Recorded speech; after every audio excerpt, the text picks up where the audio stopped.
I'm Peter from Tatum, and in this video I will show you why it is so easy to use Tatum.js SDK to emit direct RPC calls to the Tron blockchain nodes.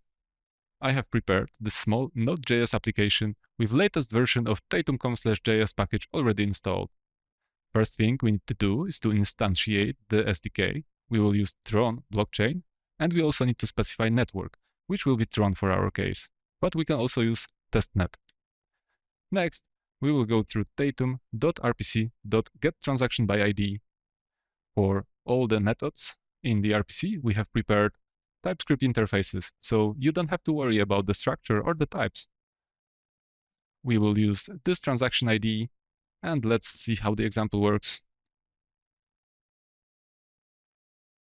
As you can see, we have received all the transaction data just by calling this method.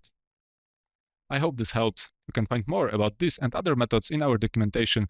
Thank you so much for watching, and see you in the next video.